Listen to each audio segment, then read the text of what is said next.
warahmatullahi wabarakatuh. Perkenalkan, nama saya Adwa Salsabila dari Program Studi Gizi Fakultas Kesehatan Masyarakat Universitas Mula Warman. Di sini saya akan memaparkan sebuah resume yang ditugaskan dari dosen saya. Oke, jadi struktur sel manusia.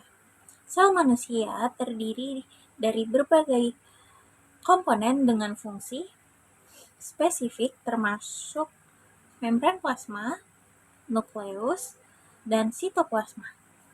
Organel sel seperti mitokondria, lisosom, ribosom, retikulum endoplasma, vakuola, dan aparatus Golgi berperan penting dalam fungsi seluler.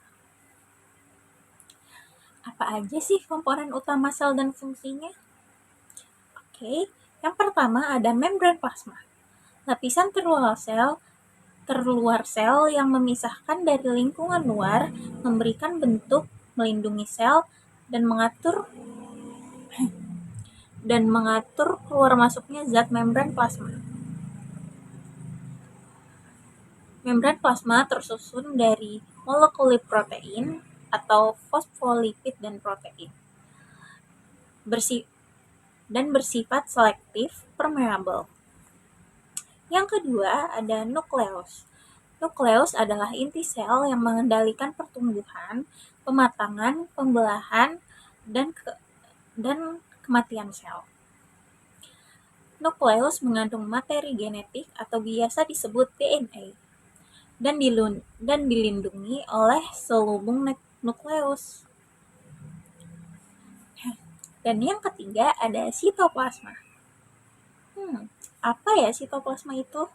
Sitoplasma adalah bagian sel tempat penyimpanan bahan kimia penting untuk metabolisme sel. Sitoplasma mengandung air, protein, lemak, karbohidrat, mineral, dan vitamin. Dan yang keempat ada organel sel.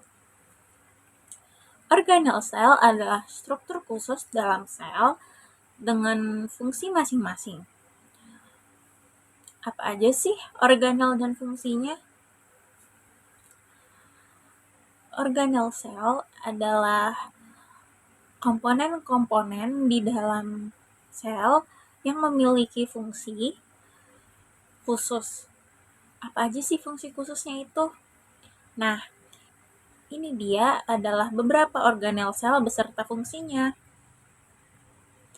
Yang pertama, ada mitokondria. Pasti kalian udah gak asing kan sama namanya mitokondria. Mitokondria adalah organel penghasil energi sel melalui respirasi seluler. Dan yang kedua ada lisosom. Lisosom adalah organel yang berfungsi mencerna zat-zat dan sisa dan partikel asing dalam sel. Nah, yang ketiga ada ribosom. Ribosom atau organel yang berperan dalam sintesis protein. Dan yang keempat ada retikulum endoplasma atau RE. Retikulum endoplasma adalah sebuah jaringan membran dalam sitoplasma yang terlibat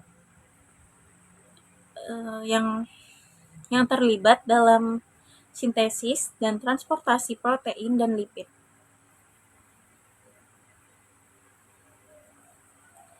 Dan yang kelima ada vakuola.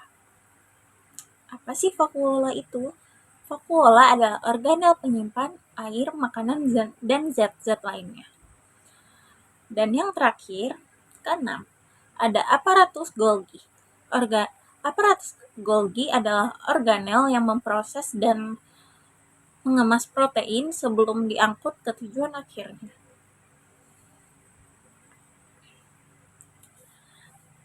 Dan saya akan membahas transportasi melalui membran sel. Membran sel bersifat selektif permeabel, yang berarti hanya zat-zat tertentu yang dapat melaluinya. Transportasi zat melalui membran sel dapat terjadi melalui transport pasif dan transport aktif. Yang pertama, ada difusi. Difusi adalah pergerakan molekul dari area dengan konsentrasi tinggi ke area dengan konsentrasi rendah. Difusi tidak memerlukan energi. Dan yang kedua ada osmosis. Osmosis atau perpindahan molekul air melalui membran semipermeabel adalah perpindahan molekul dari area dengan konsentrasi air tinggi ke area dengan konsentrasi air yang rendah. Dan yang ketiga, ada difusi berfasilitas. Difusi berfasilitas adalah difusi yang memerlukan bantuan protein pembawa tanpa menggunakan energi. Dan yang terakhir ada transport aktif. Transport aktif adalah pergerakan molekul atau ion melalui membran sel yang memerlukan energi. Proses ini memungkinkan sel untuk memindahkan zat melawan gradien konsentrasi, yaitu dari konsentrasi rendah ke konsentrasi tinggi. Transport aktif menggunakan protein transport atau pompa untuk mengikat dan memindahkan zat-zat tertentu sesuai kebutuhan sel. Contoh transport aktif termasuk pompa natrium, kalium, endositosis, dan eksitosis.